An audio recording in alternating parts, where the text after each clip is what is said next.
Fine. तो देखो student, आज क्लास में हम लोग रेडियो एक्टिविटी या फिर रेडियो एक्टिव डीके पढ़ने वाले हैं। ठीक है, बचपन में सुना ही होगा तुम लोग कि क्या होता है रेडियो एक्टिव डीके। देखो इधर ध्यान दो, न्यूक्लियस जानते हो, दुनिया भर का मॉडल आया है इसको लेके, है ना। वाटरमेलन वाला भी मॉडल आया था, मैं जोड़ रहा हूँ, थॉमसन वाला जो मॉडल आया था। उसके बाद बोर मॉडल तो बहुत आगे जाके बात किया है, और उसके बाद यदि हम क्वांटम पे सब एटॉमिक पे ले जाए तो और अलग आया है। बस सब में एक चीज़ तो कॉमन था, न्यूक्लियस, है ना। हम जानते हैं कि न्यूक्लियस एक तरह से ब्रेन है एक एटम के लिए, जिसमें लगभग 99% जो मास कंसंट्रेशन वहीं पे रहता है। तो न्यूक्लियस के अंदर रहता क्या है? न्यूक्लियस एक तरह से ब्रेन है, कह सकते हैं, मतलब मेन चीज़ है उसका, एटम का। न्यूक्लियस के अंदर क्या क्या रहता है बताओ? सब न्यूक्लियंस रहेंगे। न्यूक्लियस मतलब प्रोटॉन रहेगा और न्यूट्रॉन रहेगा, और जितना प्रोटॉन इसमें रहेगा उतना ही इलेक्ट्रॉन घूमेगा आसपास, क्योंकि बैलेंस करना होगा। और यदि मान लो कि यही न्यूक्लियंस चेंज हो गया तो यहीं से आइसोटॉप क्रिएट हो जाएगा। आइसोटॉप समझ रहे हो ना? बिल्कुल, atomic mass and atomic number, समझेंगे थोड़ी देर में हम लोग। तो देखो यदि न्यूक्लियस अनस्टेबल हो, यानी कि न्यूक्लियस अनस्टेबल है, तो जाहिर सी बात वो रेडिएशन फेंकेगा ही फेंकेगा। रेडिएशन फेंक के वो चाहेगा कि हम मोस्ट स्टेबल स्टेट में अपने आप को पहुंचा दें, और यही चक्कर में रेडियो एक्टिविटी हो जाता है, यानी कि रेडियो एक्टिव डीके हो जाता है। समझ में आया स्टूडेंट? Very very simple. देखो बहुत ही सिंपल तरीके से मॉडल को डिजाइन किया गया, बहुत सिंपल मॉडल है ये। देखो रेडियो एक्टिविटी, ठीक है, ये act of emitting radiation spontaneously, यानी कि स्पॉन्टेनियसली मतलब क्या होता है? ये कोई जानते हो क्लास करने नॉर्मल फिनोमेना हम लोग का, स्पॉन्टेनियस, बिना सोचे समझे, ऑन द स्पॉट। ठीक है, तो रेडियो एक्टिविटी का मतलब क्या है कि रेडिएशंस को इमिट करना है ऑन द स्पॉट, इंस्टेंट करना है, बिना सोचे समझे। ये इसलिए किया जाता है जो तुम्हारा अनस्टेबल एटॉमिक न्यूक्लियस जो कि अनस्टेबल है, वो स्टेबल पोजीशन को गेन करे, इसलिए करता है। जब वो रेडियो एक्टिव डीके हो रहा होता है तो उस समय वो एनर्जी रेडिएट करता है, यानी कि रेडिएशन हो रहा है तो एनर्जी रेडिएट करेगा ही, और वो पार्टिकल को क्रिएट करेगा। पार्टिकल मतलब उसका फॉर्म, वो जो भी अनस्टेबल है उसका दूसरा फॉर्म होगा, that is a particle. And particle क्या मतलब, बहुत सारे, देखो इधर देखो, ध्यान दो, जैसे रेडियो एक्टिव एटम है, देखो फिगर देखो, फिगर जरा समझना है। मान लो कि अनस्टेबल न्यूक्लियस है, ये क्या करेगा? तुम्हारा रेडिएशन छोड़ेगा, तो रेडिएशन मतलब एनर्जी छोड़ना, ठीक है, और साथ साथ में पार्टिकल सबको भी ब्रेक करेगा, और वो मोस्ट स्टेबल स्टेज में आएगा। फिर वो अच्छा न्यूक्लियस बन के आएगा, स्टेबल न्यूक्लियस बन के आएगा। ठीक है, तो देखो unstable nucleus wants to give up some energy, क्योंकि अनस्टेबल न्यूक्लियस है तो वो तो एनर्जी देगा ही देगा, ताकि वो मोर सुटेबल स्टेट में वो शिफ्ट कर सके अपने आप को। समझ गए? जैसे एग्जांपल देखो, आज ही हुआ इस क्लास में, बल्ब पे इंटरचेंज हो गया, करेक्ट? तो हम लोग स्टेबल पोजीशन में आने के लिए क्या किए? तुरंत बल्ब को चेंज किए ना? बिल्कुल। देखो नेचर में जितने भी चीज़ है, it is not only about the atomic element, ठीक है, केवल एटम से रिलेटेड नहीं है। नेचर में जितने भी चीज़ है, ठीक है, जितने जो भी लिविंग थिंग्स है, वो हर कोई चाहता है कि वो स्टेबल पोजीशन पे पहुंचे। समझे? स्टेबल पोजीशन यानी कि जो उसका हैबिचुअल चीज़ है उसी पे वो पहुंचना चाहेगा, और न्यूक्लियस भी वही करता है। बात समझे? तो spontaneous change of an unstable nucleus into another, यानी कि दूसरा डेफिनेशन दिया गया, पहला डेफिनेशन समझ गया ना, दूसरा डेफिनेशन समझाया गया है कि अनस्टेबल न्यूक्लियस जो कि स्पॉन्टेनियस चेंज हो रहा है, ताकि वो क्या कर सके? स्टेबल में आ सके। कैसे स्टेबल में आएगा? रेडियो एक्टिव डीके करके। समझ गए ना? तो इसलिए the spontaneous change of an unstable nucleus into another मतलब stable is a radioactive decay. The unstable nucleus is called, जो अनस्टेबल न्यूक्लियस है जिसके वजह से तोड़ के बना है कोई, तो जाहिर सी बात है वो पैरेंट न्यूक्लियस होगा। पैरेंट न्यूक्लियस होगा ना, क्योंकि उससे तोड़ के बन रहा है, तो पैरेंट न्यूक्लियस होगा। और जो रिजल्ट हो के जो भी न्यूक्लियस बना है उसका डॉटर न्यूक्लियस, ठीक है, उसको डॉटर न्यूक्लियस कहें, क्योंकि उसके रिजल्ट की वजह से वो बना है।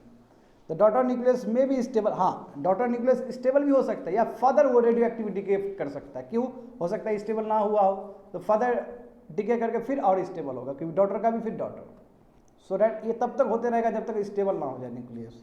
समझ गए स्टूडेंट? अब देखो बेस्ट एग्जांपल वहाँ फिगर में दिया गया है। पहला देखो रेडियो एक्टिव एटम था, ठीक है, अनस्टेबल था वो, तो इसलिए क्या किया? वो रेडिएशन छोड़ा, एनर्जी छोड़ा और पार्टिकल छोड़ा, ताकि वो स्टेबल हो सके। दूसरा फिगर देखो यूरेनियम 238, ठीक है, अब ये अनस्टेबल था, तो देखो अब स्टेबल करने के लिए क्या किया इसने? रेडिएशन छोड़ा, पार्टिकल छोड़ा, और ये कन्वर्ट हो गया थोरियम 234 में, ठीक है, और प्लस कुछ तुम्हारा अल्फा पार्टिकल भी दिया है इसमें जो कि हेलियम है। Alpha particle is always here helium, we have seen, हमने उस मॉडल में भी देखा है ना, थॉमसन मॉडल में भी अल्फा पार्टिकल को छोड़ा गया था जो टिल्ट हुआ था, अलग अलग एंगल्स बने थे, याद है, पढ़े हो, बिल्कुल क्लास 9 के बुक में बहुत बेहतरीन दिया गया। ये समझ में आ गया तुम लोग को। तो यूरेनियम 238 क्या हुआ, पेरेंट न्यूक्लियस हुआ, ठीक है, और थोरियम 234 क्या हुआ तुम्हारा, डॉटर न्यूक्लियस हुआ, समझ गए। और ये भी अंडर को जा सकता है, रेडियो एक्टिव डीके हो सकता है यदि वो स्टेबल ना हो तो, क्योंकि डॉटर इसका मतलब ये नहीं कि वो स्टेबल है, यदि अनस्टेबल होगा तो फिर फर्दर प्रोसेसिंग के लिए जा सकता है, फर्दर रेडियो एक्टिव डीके हो सकता है उसका। आगे देखो, देखो वही फिगर है, मैंने अलग से क्रॉप करके दिया गया है तो दिया है। आगे देखो न्यूक्लियर टेक्नोलॉजी, तो न्यूक्लियर टेक्नोलॉजी के लिए हमें सबसे इंपॉर्टेंट समझना है आइसोटॉप्स को। अब पहले फिगर देखो, तुम लोग फिगर देख रहे हो, सब हाइड्रोजन ही है, हाइड्रोजन का डिफरेंट फॉर्म है। देखो सब में तुमको दिखेगा एक प्रोटॉन एक प्रोटॉन एक प्रोटॉन, सब में तुमको एक इलेक्ट्रॉन एक इलेक्ट्रॉन एक इलेक्ट्रॉन दिखेगा। जो नीला कलर का ऊपर दिया गया है जो घूम रहा है ऑर्बिट में, डेट इज ए इलेक्ट्रॉन। जो रेड कलर का देख रहे हो डेट इज अ प्रोटॉन। अंतर क्या है कि जो पहला प्लूटोनियम है हाइड्रोजन का एक हिस्सा है, क्योंकि आइसोटॉप है। आइसोटॉप का मतलब क्या है कि हाइड्रोजन का ही बिरादरी का है, बट किसी में एक्स्ट्रा न्यूक्लियस, न्यूक्लियस मतलब न्यूक्लियस के अंदर बहुत सारे जो पार्टिकल्स होते हैं, बहुत सारे जो एलिमेंट होते हैं, बहुत सारे पार्टिकल्स होते हैं, दैट इज कॉल्ड न्यूक्लियस। और देखो पहला प्रोटॉन है, सेकंड में क्या है, एक प्रोटॉन है, एक न्यूक्लियन आ गया, मतलब एक तुम्हारा क्या आ गया, न्यूट्रॉन आ गया। और तीसरा में क्या है, ट्रिटियम में क्या है तुम्हारा, दो आ गया, दो न्यूट्रॉन आ गया। समझ में आ रहा है ना, बहुत सिंपल बता रहे हैं। तो देखो वहाँ पे एटॉमिक मास कैसे हुआ है, एटॉमिक मास का मतलब होता है कि न्यूक्लियस कितना है, तो ऊपर वाला 1 है, 1 मतलब 1 एटॉमिक मास। दूसरा देखो 2 हो गया, 2 क्यों, क्योंकि प्रोटॉन प्लस एक न्यूक्लियस। और तीसरा देखो तुम्हारा क्या है, तुम्हारा प्रोटॉन प्लस न्यूक्लियस, दो ठो तुम्हारा न्यूट्रॉन है ना, यानी कि टोटल न्यूक्लियस कितना हो गया, 3 हो गया, तो इसलिए H के ऊपर 3 लगा है, यानी कि वो एटॉमिक मास हो गया। तो यहाँ से तुमको क्लियर दिखा, नीचे जो 1 1 1 दिया गया है H के नीचे, वो सब एटॉमिक नंबर है। तो यहाँ से क्लियर पता चल गया तुमको कि आइसोटॉप का मतलब होता है जिसमें एटॉमिक नंबर सेम हो। एटॉमिक नंबर का मतलब क्या होता है, प्रोटॉन या फिर इलेक्ट्रॉन ले लो। प्रोटॉन का संख्या कितना है, जितना प्रोटॉन का संख्या होगा उतना ही तुम्हारा इलेक्ट्रॉन का संख्या होगा। तो इसमें आइसोटॉप का मतलब होता है सेम तुम्हारा एटॉमिक नंबर और डिफरेंट मास नंबर, ठीक है। मास नंबर डिफरेंट क्यों हो रहा है, because of the presence of extra neutrons, समझ गए ना। और ये प्रॉपर्टी बहुत इंपॉर्टेंट है स्टूडेंट न्यूक्लियर टेक्नोलॉजी के लिए, क्योंकि आइसोटॉप से ही बनता है, ठीक है। जैसे देखते हो ना यूरेनियम, ईरान का भी केस देखे थे हम लोग, कैसे U-238 को कैसे U-235 कन्वर्ट किया जा रहा था with the help of centrifuges.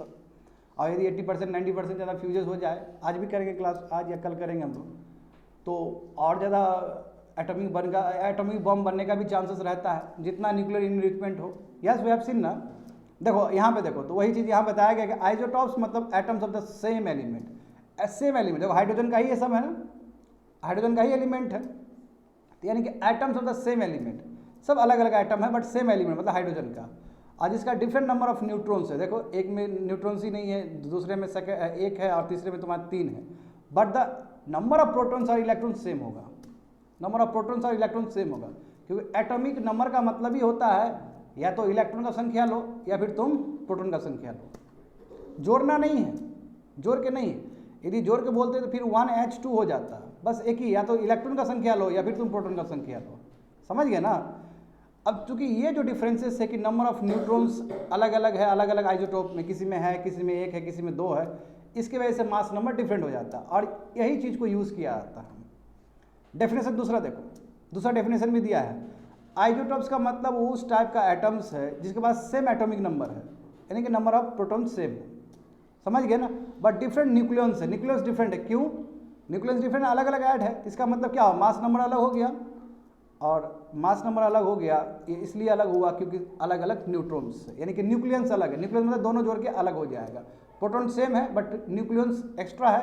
जब दोनों को जोड़ोगे, न्यूक्लियस मतलब सॉरी जो न्यूट्रॉन एक्स्ट्रा भी है, दोनों को जोड़ोगे तो तुम्हारा जो न्यूक्लियस है वो अधिक हो जाएगा, तो यहाँ पे तुम्हारा आइसोटॉप बन जाएगा। तो एक बार मैं फिर से बता रहा हूँ, देखो यहाँ पे isotopes are types of atoms that have the same atomic number, सबका एटॉमिक नंबर सेम है, प्रोटॉन इलेक्ट्रॉन सबका सेम है, and different nuclear number different है, क्योंकि पहला वाला 1 होगा, दूसरा वाला 2 होगा, तीसरा वाला 3 होगा, ठीक है। ये इसलिए क्योंकि न्यूट्रॉन्स अलग अलग न्यूक्लियाई में प्रेजेंट है। जैसे सेकंड में 2 न्यूक्लियन प्रेजेंट है और थर्ड में तुम्हारा 3 प्रेजेंट है न्यूक्लियन। समझ गए ना? न्यूक्लियर मतलब फिर से मैं बोलना चाहूँगा, न्यूक्लियर मतलब प्रोटॉन प्लस न्यूट्रॉन्स। कंफ्यूज होता है स्टूडेंट को, क्योंकि न्यूट्रॉन एक है फिर प्रोटॉन, दोनों को जोड़ोगे तब दैट इज कॉल्ड न्यूक्लियंस। तो all the isotopes of an element have almost, देखो अब इसमें क्या है कि चाहे वो प्रोटोनियम ले लो, चाहे ड्यूटेरियम ले लो, चाहे ट्रिटियम ले लो, तो सबका जो केमिकल प्रॉपर्टीज होगा सब सेम होगा, प्रोटॉन इलेक्ट्रॉन सब बना सेम होगा, बट एटॉमिक मासेस अलग है। जब एटॉमिक मासेस अलग है तो फिजिकल प्रॉपर्टी डिफर कर जाएगा, क्योंकि फिजिकल प्रॉपर्टी कहीं ना कहीं एटॉमिक मास पे पूरी तरीके से डिपेंडेंट होता है स्टूडेंट। समझ गए ना? So simple. देखो ये फिगर दिया गया है, ठीक है। आगे देखते हैं। अब हमें समझना यहाँ से न्यूक्लियर फिजन को और फ्यूजन को। बचपन में ही पढ़े हो ये सब चीज़। फिजन देखो, फिजन का मतलब क्या है? एक चीज़ से टूट के दूसरा चीज़ बनना, एक ही चीज़ से 2 चीज़ बन जाना या 2 से अधिक बन जाना। अब फ्यूजन का मतलब क्या होता है? 2 चीज़ जोड़ के एक चीज़ बनना, ठीक है। ये हम जानते हैं फिजन। जैसे होता था ना एमोबा सब में फिजन सब होता था, ये तुम्हारा टूट के अलग अलग बन गया। तो न्यूक्लियर फिजन एंड फ्यूजन, यहाँ पे देखो फ्यूजन और जो फिजन और फ्यूजन दोनों ही ऐसा प्रोसेस है जहाँ पे huge amount of energy produce होते हैं एटम्स से, दोनों ही। ज़्यादा फ्यूजन में होता है, बट फ्यूजन को लंबा टाइम सस्टेन करना बड़ा मुश्किल है। We have seen in the current affairs, बहुत मुश्किल है। यूके में थोड़ा किया गया था और फ्रांस में चल रहा था जो रिसर्च है ना। और बिल्कुल सनलाइट में क्या होता है? फ्यूजन ही होता है, जहाँ पे हाइड्रोजन मिक्स करके हेलियम बनते हैं। जानते हैं ना हम लोग? यस, करंट अफेयर्स में कई बार मैं बताया हूँ। प्रोजेक्ट सब जो चल रहा था, यूके का प्रोजेक्ट जो चल रहा था, उसके लिए ग्रेविटी का वो सब चीज़ जो भी था। तो देखो फिजन एंड फ्यूजन ये 2 ऐसा प्रोसेस है जहाँ से huge amount of energy release होता है, और इसका इतना ज़्यादा एनर्जी होता है जो कन्वेंशनल एनर्जी जो डिराइव करते हैं हम लोग फॉसिल फ्यूल जला के, या जो रिन्यूएबल एनर्जी हम लोग जो हमें मिलता है विंड से या सोलर से, उसके तुलना में तो कई गुना ज़्यादा है। मतलब कोई कंपेरिजन ही नहीं है एक्चुअली में। चलो फ्यूजन, आप देखो ये सेम प्रोसेस तुम्हारा न्यूक्लियर रिएक्टर में भी हो रहा होता है। न्यूक्लियर रिएक्टर में फिजन होता है, FISSION, फिजन होता है, समझे ना, टूटता है, समझे। तो यहाँ पे देखो फिजन देखते हैं सबसे फर्स्ट, क्योंकि यही होता है हमारे वर्ल्ड में पूरी तरीके से। Fission occurs when a neutron collides into a nucleus, यानी कि ये तब होता है जब एक कोई न्यूट्रॉन, एक कोई सेपरेट न्यूट्रॉन, कोई इंडिपेंडेंट न्यूट्रॉन क्या है कि एक न्यूक्लियस को कोलाइड करता है। जब न्यूक्लियस को कोलाइड करेगा तो वो एक्साइट हो जाएगा। जैसे देखो एनर्जी जब मिलता है तो एक्साइटेड स्टेट में जाता है ना, कोई भी हम जानते हैं जब एक्साइटेड स्टेट में जाता है तो रेडिएशन छोड़ता है, फिर वो स्टेबल स्टेट में आता है कि नहीं? बताओ तुम। तो कभी भी न्यूट्रॉन कोलाइड करता है न्यूक्लियस को तो न्यूक्लियस एक्साइटेड स्टेट में चला जाता है, और वहाँ से 2 छोटा स्मॉलर न्यूक्लियाई में टूट के निकल जाता है। तो उसी को हम बोलते हैं फिजन प्रोडक्ट्स। क्या बोलते हैं? फिजन प्रोडक्ट्स बोलते हैं। जैसे ये फिगर में देख सकते हो स्टूडेंट तुम लोग। नेक्स्ट जाओ तो नीचे अच्छे से फिगर दिया गया है। देखो वहाँ पे न्यूट्रॉन है, टारगेट न्यूक्लियस है, उसको टकराया तो देखो फिजन प्रोडक्ट 2 मिला ना, और फिजन प्रोडक्ट भी मिला, साथ साथ तुमको न्यूट्रॉन भी मिला, क्योंकि न्यूट्रॉन वहाँ से रिलीज हुआ। ये न्यूट्रॉन फिर से जाके टारगेट न्यूक्लियस को हिट करेगा, तो ये चेन रिएक्शन है। ये जो देखो न्यूट्रॉन आए, याद आ रहा है 12 का फिजिक्स? न्यूट्रॉन है, इधर भी न्यूट्रॉन रिलीज हुआ, देखो ऊपर न्यूट्रॉन रिलीज हुआ है, न्यूट्रॉन रिलीज हुआ, ये न्यूट्रॉन फिर से जाके टारगेट न्यूक्लियस को हिट करेगा। अब फिर इस तरह जो प्रोसेस होगा वो लंबा चेन है, और उसी में लीड वगैरह सब मिलाया था ताकि ये रिएक्शन जो है कंट्रोल मैनर में हो। Tomorrow will see everything technical aspect, समझ रहे हो ना ये चीज़? तो यहाँ पे देखो ऊपर चले आओ फिर से, तो वही लिखा गया कि एडिशनल न्यूट्रॉन्स रिलीज हुआ। अब ये एडिशनल जो न्यूट्रॉन्स रिलीज हुआ, अभी ऊपर और नीचे हो रहा था ना, ये फिर से तुम्हारा क्या है कि चेन सिस्टम करेगा, ये फिर से हिट करेगा तुम्हारा टारगेट न्यूक्लियस को, और इस तरह सिस्टम क्या है तुम्हारा पूरा चेन सिस्टम रहेगा, समझे? चेन रिएक्शन से। तो व्हेन ईच न्यूक्लियस, जब प्रत्येक न्यूक्लियस जिसको हिट करवाना है वो स्प्लिट हो, तो ट्रेमेंडस अमाउंट ऑफ एनर्जी रिलीज होगा अनडाउटली, उसी को टैप करना है हमें। तो देखो यूरेनियम और प्लूटोनियम ये commonly used for fission reactions, ये ज़्यादा तुम्हारा इसका न्यूट्रॉन यूज़ किया है, यानी कि यूरेनियम और प्लूटोनियम को यूज़ किया था ज़्यादातर तुम्हारा फिजन रिएक्शन में, ताकि ये टूटे। एक न्यूट्रॉन आया, इसको हिट किया, किसको? यूरेनियम को, प्लूटोनियम को हिट किया, हिट करने के बाद फिर आगे का प्रोसेस जारी रहता है। ज़्यादातर हम यूरेनियम और प्लूटोनियम को यूज़ करते हैं, समझ रहे हो ना? किस तरह? एज अ उसके लिए, मेन न्यूक्लियस के लिए, न्यूट्रॉन के लिए नहीं। न्यूट्रॉन तो दूसरा को, न्यूट्रॉन तो कोई भी हो सकता है, मेन मटेरियल के लिए मैं बोल रहा हूँ। समझ रहे आ रहा है ना student? Because they are easy to initiate, आराम से इनिशिएट हो जाता है और कंट्रोल भी आराम से कर सकते हो इसको। The energy release by fission in nuclear reactors hits. अब देखो होता क्या है कि जो भी एनर्जी रिलीज हुआ, जानते हो कि कभी भी कोई एक्सटेंडेड स्टेट में आता है तो रेडिएशन छोड़ेगा, रेडिएशन के साथ में एनर्जी छोड़ेगा। तो जो भी एनर्जी छूट रहा है, यानी कि जो भी तुम्हारा एनर्जी रिलीज हो रहा है, वो क्या करेगा, तुम्हारा वाटर को गर्म करके वेपर में कन्वर्ट कर देगा। वाटर जैसे हम लोग रखते हैं ना बॉयल पे, उस पर रखते हैं, भाड़ा पर रख देते हो उस पर, उसका फिर तुम हीट करते हो तो क्या वेपराइज हो जाता है वो। तो सिमिलरली यहाँ पे जो एनर्जी जो क्रिएट हो रहा है वो वाटर को वेपर बना देगा, और वेपर क्या करेगा, टरबाइन को घुमा देगा, और टरबाइन घूम गया, इलेक्ट्रिसिटी जनरेट।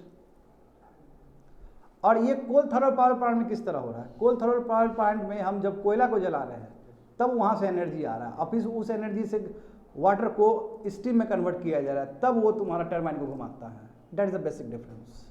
तो यहाँ कैसे आ रहा है, तुम्हारा वो एनर्जी क्या कर रहा है, वाटर को गर्म कर रहा है और वो भाप बना रहा है, और भाप से तुम्हारा टरबाइन घूम रहा है, क्योंकि टरबाइन घूम गया, इलेक्ट्रिसिटी क्रिएट हो गया। समझ गए ना। देखो वही बोला कि the steam is use to spin a turbine, turbine जैसे ही घूम गया तो कार्बन फ्री इलेक्ट्रिसिटी हो गया, क्योंकि उसमें तो कार्बन था फॉसिल फ्यूल वाला में, क्योंकि पहले कोयला को जलाते तब फिर एनर्जी निकलता, तो फिर वो तुम्हारा वाटर को गर्म करता, फिर वेपर बनता, तब टरबाइन घुमाता, तो वहाँ तो पूरा कार्बन है, वो तो इन्वायरमेंट फ्रेंडली नहीं हो सकता है। देखो एक्चुअल में ना सबसे सेफेस्ट एनर्जी है न्यूक्लियर पावर प्लांट का, मगर चूंकि फुकुशिमा का जो इंसिडेंट हुआ है ना, इतना खतरनाक इंसिडेंट हुआ है कि सब लोग सहमा हुआ है वो दुनिया ही। ठीक है, ये प्रॉब्लम है इसके साथ। आगे देखो फ्यूजन, देखो स्टूडेंट फ्यूजन क्या है, ठीक इसका उल्टा देखो, फ्यूजन दिखा दिया ना फिगर में, फ्यूजन क्या है, दो मिलके अटैच हो जाएगा वहाँ पे, और इसको कॉपी करना बाबू ना के बराबर है, क्योंकि इसके लिए क्या है कि तुमको लंबा प्रेशर और टेम्परेचर देना पड़ता है, जो कि मुश्किल है अर्थ में अचीव करना। और ये यदि हम कहें तो बेस्ट एग्जांपल सन का बेस्ट एग्जांपल हो सकता है। देखो fusion occurs when two nuclei combine together, two nuclei combine हो गया और एक हैवियर न्यूक्लियस बना, है ना। जैसे एग्जांपल देखो, टू हाइड्रोजन न्यूक्लियाई कंबाइन होकर एक हीलियम न्यूक्लियस बनता है, example in sun. Same process है, देखो ये सेम बिल्कुल, जहाँ पे दो न्यूक्लियस मिलके एक हीलियम न्यूक्लियस बनता है, सेम प्रोसेस तुम्हारा सन में हो रहा है या कोई बाकी स्टार्स में हो सकता है, जहाँ पे huge amount of energy produce होते हैं। और देखो फ्यूजन में बहुत ज़्यादा एनर्जी प्रोड्यूस होता है as compare to fusion, fusion की कंपेयर में फ्यूजन में ज़्यादा होता है, मगर उसको कॉपी करना आसान नहीं है। इसका रीज़न देखो, फ्यूजन रिएक्शंस को स्टडी किया गया साइंटिस्ट ने स्टडी किया अर्थ पे, मगर लंबा पीरियड, ट्रेमेंडस अमाउंट ऑफ प्रेशर और टेम्परेचर को लंबा समय तक रखना इम्पॉसिबल है, क्योंकि ये चाहिए दो न्यूक्लियस को आपको ज्वाइन करना है, उसके लिए टेम्परेचर और प्रेशर आपको लंबा टाइम तक के लिए as well as the gravity, उस सबको मेंटेन करना पड़ेगा, जो कि हार्ड टू अचीव है। मुश्किल से 5 सेकंड, 2 सेकंड, 3 सेकंड रह पाएगा, उससे उतना भी नहीं रहता है, कुछ ही सेकंड के लिए हो सकता है। ठीक है, हम लोग करंट अफेयर्स में देखे थे कुछ ही सेकंड के लिए अचीव हुआ था। तो देखो वहीं लिखा गया है कि fusion is the splitting of heavy unstable nucleus. सही बात है ना, फ्यूजन का मतलब क्या है कि अनस्टेबल न्यूक्लियस एक न्यूट्रॉन से टकराया, 2 में बन गया, और फिर चेन सिस्टम बनेगा उस तरह। मगर फ्यूजन जो है तुम्हारा, जहाँ पे 2 लाइट न्यूक्लियाई कंबाइन हुआ है, एक हैवी न्यूक्लियस बना है, और वहाँ से ट्रेमेंडस अमाउंट ऑफ एनर्जी जनरेट हुआ है, और ये एनर्जी कहीं ना कहीं फ्यूजन प्रोसेस से कई गुना ज़्यादा है, और इसको हार्ड टू अचीव अर्थ में। समझ गए। अब थोड़ा सा हम लोग भारत का प्रोग्राम देख लेते हैं, बहुत इंपॉर्टेंट प्रोग्राम है भारत का ये, है ना। जानते हो, इनको हर कोई जानता होगा, डॉक्टर होमी जहांगीर बाबा, है ना, फादर ऑफ इंडियन फिजिक्स से ये, father of Indian nuclear energy कहा जाता है इनको, न्यूक्लियर कहा जाता है, न्यूक्लियर फिजिक्स के फादर कहा जाता है। तो बहुत बड़ा कंट्रीब्यूशन है इनका, समझे, पारसी थे बाबू। ठीक है, देखो न्यूक्लियर एनर्जी हमेशा से कंट्रोवर्शियल में रहा है, बट कंट्रोवर्शियल रहा वो अलग बात है, मगर तुमको पता है सबसे सेफेस्ट है। कंट्रोवर्शियल इसलिए कि मान लो गलत एक्सपोज हो गया तब तो पूरा गंदा जाएगा। देखो भोपाल गैस ट्रेजेडी में क्या हुआ, कोई भी गैस लीक हो जाता है उसका लंबा समय तक असर होता है, और जनरेशन टू जनरेशन असर होता है। और दूसरी बात है कि जो भी मटेरियल्स एज अ वेस्ट निकल रहा है उसको बढ़िया से डिस्पोज करना पड़ता है अर्थ को डिग करके, और उसका जो हाफ टाइम पीरियड है, हाफ टाइम पीरियड आधा खत्म होने में 1000 ईयर्स लग जाता है, लाख साल लग जाता है इसको। तो फिर यदि कॉन्टैक्ट ह्यूमन बींग कॉन्टैक्ट में आए तो फिर चला जाएगा बढ़िया से वो, ये प्रॉब्लम है। तो वही बोला है कि न्यूक्लियर एनर्जी मोस्ट कंट्रोवर्शियल है, मगर इंडिया के लिए बहुत ज़रूरी है एनर्जी पॉइंट ऑफ व्यू से, क्योंकि देखो अनुमान ये लगाया जा रहा है कि भारत में 800 गीगावाट का तुम्हारा कैपेसिटी चाहिए होगा, वाटर मतलब एनर्जी डिमांड इतना बढ़ने वाला है, इतना ज़्यादा। तो इतना डिमांड बढ़ेगा तो उसके लिए हमें क्या करना होगा, हमें न्यूक्लियर एनर्जी से भी कुछ पावर डिराइव करना होगा, जाहिर सी बात है, सोलर विंड ही नहीं कर देगा। यानी कि भारत में 2032 तक 800 गीगावाट का डिमांड बढ़ने वाला है, तो हमें हर एक सोर्स को टैप करना होगा, हर एक सोर्स ऑफ एनर्जी को, और न्यूक्लियर एनर्जी भी होगा उसमें। देखो अब क्यों, आखिर क्यों इंडिया, क्यों? क्योंकि जानते हो इंडिया थोरियम वर्ल्ड में 25 से लेकर 30% का जो रिजर्व है हमारा इंडिया में, थोरियम रिजर्व है। वर्ल्ड का थोरियम रिजर्व का हमारा 25 से लेकर 30% है इंडिया में। हाँ, यूरेनियम नहीं है, यूरेनियम ऑस्ट्रेलिया में बहुत ज़्यादा है, मगर थोरियम तो है, वही मोनोजाइट जो सैंड जो पढ़ाए थे ज्योग्राफी में, उसमें पूरा है ना, पूरा भरा हुआ है। तो वही बोला कि इंडिया वास्ट थोरियम रिजर्व्स है। इसका मतलब क्या कि भारत बेस्ट है न्यूक्लियर एनर्जी के लिए, और ज़्यादा हो सकता है, बट सबसे जो स्ट्रॉन्ग और रीजनेबल अप्रीहेंशन है कि न्यूक्लियर एनर्जी को कैसे, अब न्यूक्लियर एनर्जी को कैसे हैंडल किया जाए। अनकंट्रोल चीज़ है, एक्सपोज करना फिर उसको बड़ी करना, ये प्रॉब्लमेटिक है। मगर फिर भी जो भी हो, यहाँ पे देखो इंडिया का थोड़ा सा इतिहास देख लो। India's nuclear program has roots in the establishment of Tata institute of fundamental research. हमारा न्यूक्लियर प्रोग्राम कब से स्टार्ट हुआ? जब 1945 में ये जो हमारा TIFR का स्थापना हुआ, और ग्रेट साइंटिस्ट है ना, महान साइंटिस्ट डॉक्टर होमी भाभा के अंडर बहुत सारा रिसर्च किया है न्यूक्लियर फिजिक्स में, इसलिए इनको rightly father of Indian physics भी कहा जाता है, इंडियन न्यूक्लियर फिजिक्स भी कहा जाता है। अब यहाँ पे देखो उसके बाद हम लोगों ने क्या क्या काम किया। हम 1948 में एटॉमिक एनर्जी कमीशंस बनाए हैं, ठीक है, ताकि इंडियन न्यूक्लियर प्रोग्राम के लिए काम हो सके। मेन वर्क क्या रहा कमीशन का कि देखना क्या भारत में न्यूक्लियर रॉ मटेरियल्स अवेलेबल है। तो हम जानते हैं कि हमारे पास तो यूरेनियम है ही नहीं उतना, यूरेनियम रिजर्व्स हमारे पास वर्ल्ड का 1 से 2% है, वो मतलब बहुत ही कम है, ठीक है। मगर हाँ, हमारे पास फ़ायदा ये है कि हमारे पास थोरियम रिजर्व है 30% वर्ल्ड का भारत में, तो बिल्कुल थोरियम को यूज़ कर सकते हैं। मगर थोरियम फिजाइल नहीं है बट फटाइल है। क्या है इसका मतलब? बढ़िया सुनना ये चीज़ को, ये पहले भी रिपीट हुआ था को। थोरियम फिजाइल नहीं है बट फटाइल है। फिजाइल का मतलब डायरेक्टली न्यूक्लियर पावर प्लांट में यूज़ नहीं हो सकता है। नॉट फिजाइल का मतलब क्या है कि डायरेक्टली यूज़ नहीं हो सकता, मगर फटाइल है। फटाइल का मतलब क्या है कि इसको यूज़ करके दूसरा बना सकते हो, दूसरा से वो यूज़ हो जाएगा। That is the meaning of फटाइल।